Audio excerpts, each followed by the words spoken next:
Hello, YouTube. As some of you may and some of you may not know, I have just recently gone back into the workforce. So I have been back in a corporate environment for about a month now. And before that, I had taken about a year and a half to set up this business. So I have a website, iwishiwereme.com, and I do regular posts on social media platforms with different content throughout.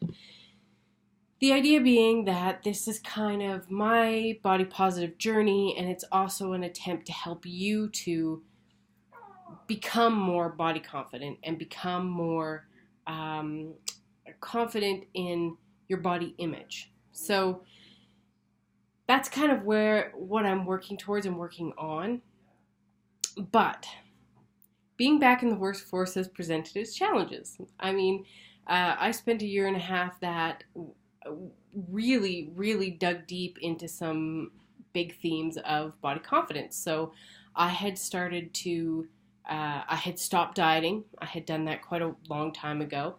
I had started to work on, instead of having a workout practice, a body movement practice, something that was enjoyable and fun. And I had started to change a lot of the things I was saying about my body.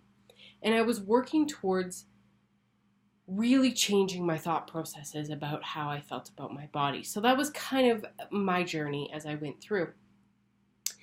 But now that I'm back in the workforce, I am finding that there are so many things that are like kind of triggering a little bit about being a body positive person. So I want to just talk about three phrases that I hear a lot and that really kind of start to trigger me, and why I think these are so problematic. So the first one is the thought, I feel fat. I dislike this phrase completely for a lot of different reasons. But the first and probably most obvious is that fat is not a feeling. As a culture, as a society, we've put a lot of weight into the word fat. We've created a lot of baggage with that word. So when we say I feel fat, what we're actually speaking about is things like feeling bloated, feeling like we haven't moved our body, feeling like we are unhealthy, feeling like we're not thin enough. We are digging into deeper ideas. So when you hear this phrase, when you hear other people saying this phrase, just know that the phrase itself means nothing, and that there's actually something much deeper at play. If you find yourself saying those words or thinking those words, now it's time to have a real stop and a sit down and a think. What did I actually mean? Do I feel unhealthy? Do I feel like I haven't been giving my body the nourishment that it needs? Am I feeling that I'm not fitting in with the people around me and I'm not feeling thin enough? What is actually going on in terms of how your body is actually feeling and why you would use the word fat instead of that other word? The second phrase I hear a fair amount that is problematic for me on my journey at this point in time is I need to work out. So many women say this, I need to work out, I need to get to the gym. And normally when they're saying it, they're trying to punish themselves for something. Either they're trying to punish themselves because they ate something that they thought was bad, or they don't feel that they are fitting into that thin ideal. So they feel like the way that they can make up for this is to go to the gym and jump on a treadmill or whatever it is that they do. I have learned a number of things on this journey, but one of the most important things I have begun to understand is that it is important to move your body, but it's important also not to punish your body.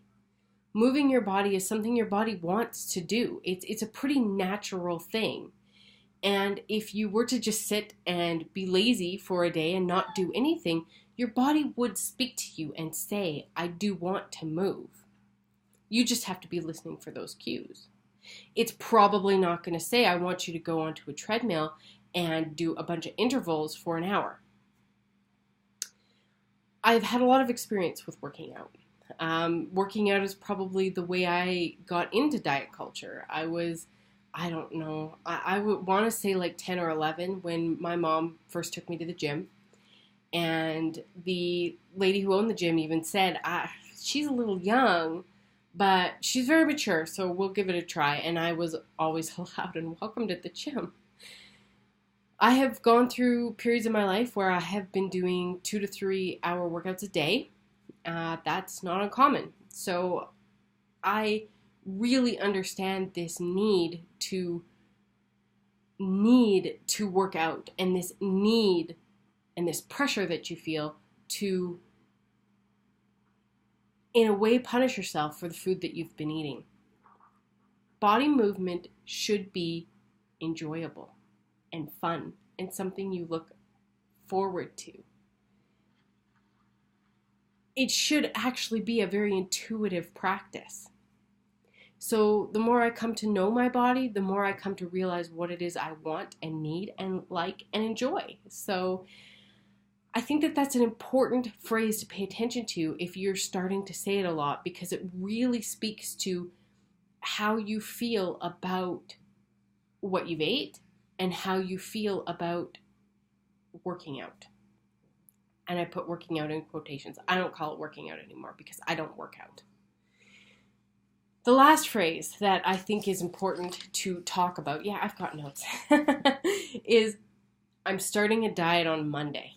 So many women say this phrase or use this phrase or think this phrase.